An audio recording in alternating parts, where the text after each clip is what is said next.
Hello mga kagtang, welcome back to my YouTube channel. It's me again, Mones Vlog and Music. For today's video mga kagtang ay ipapakita ko lang sa inyo ang paggiling ng palay. Kibali yung paggawa ng bigas ko. So, nakita niyo po ang isang sako na dala namin.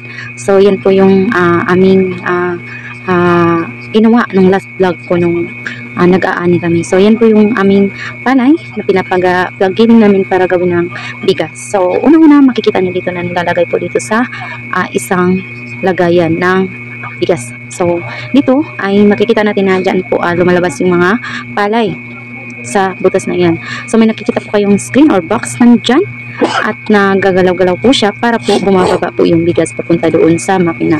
So nakikita ninyo, dyan po mga kaaltang ay may butas. So yung butas na iyan ay dyan po pumapasok po.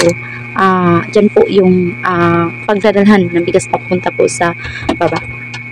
So yan po mga kaaltang, yung tinuturo ko dyan ay dyan lumalabas ang bigas papunta sa itaas at doon may box na yun sa itaas, dyan naman babagsak ang bigas at bababa po dyan at maghihiwalay-hiwalay na po yan.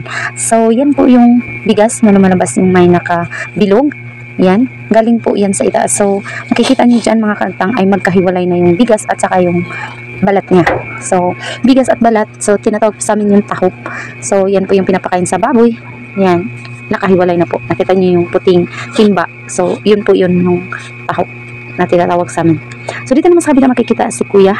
Siya po yung nag-ooperate dyan. Yung dalawang matanda na lalaki ay nag-ooperate po dyan sa paggawa ng bigas. So, ang aking mister ay tinitingnan po niya yung bigas kung maganda ba. Pero, maganda naman po mga kaaltang, lalo na pag sinaing mo na. So, hindi namin binibili yan. Talagang, hindi din sa amin yung sariling palig. Kung magsikap ka lang talaga mga kaaltang, may mapupulot ka talaga. So, yun po mga kaaltang, pinapakita, dalawa yun magkatabi. Talagang nagagalaw-galaw po yan para bumaba yung bigas at saka yung tahok.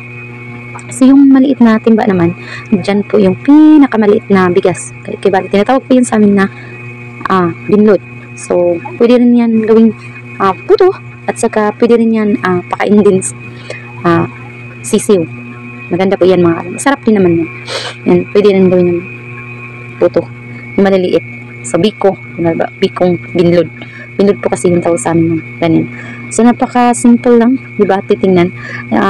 Iba kasi po ngayon yung mga gilingan ngayon na high-tech. So, ito, kibali po ay manmano na tinatawag po dito. So, yan.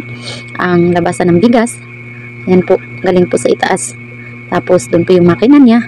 Tapos, yan yung bigas na napakaganda talaga mga kaagtang. Yung bigas na pinapaggiling namin. Sa kabila naman mga kaagtang, yun po yung tahok. Tsaka, dito yung bigas ay naubos na. Natapos na po kami mga kaagtang kasi isang sako lang naman. So, tinitimbang po nila kung ilang sako. Tapos, magbabayad ka lang naman ng bawat kilo ay 4 pesos. So, kapag maka 20 kilo ka, i-times mo yun sa 4. Tapos ayan, tinitimbang na kung nakailang kilo ba yung isang sako namin. So, ang isang sako namin mga kaagtang dyan ay naka 32 kilo po kami. So, yung tahok, isang paro, isang timba ay 5 pesos. So, iniwanan namin dyan kasi bumibili naman sila ng tahok kasi papakainin ng baboy. At natapos na nga kami mga kaagtang at sa isang sako, yun lang po ang kita lang. Pero, marami na po yan mga kaagtang. 32 kilos po yan na bigas na. So, nagdesisyon na kami umuwi mga kaagtang. Salamat sa inyong panonood at God bless. Thank you for watching.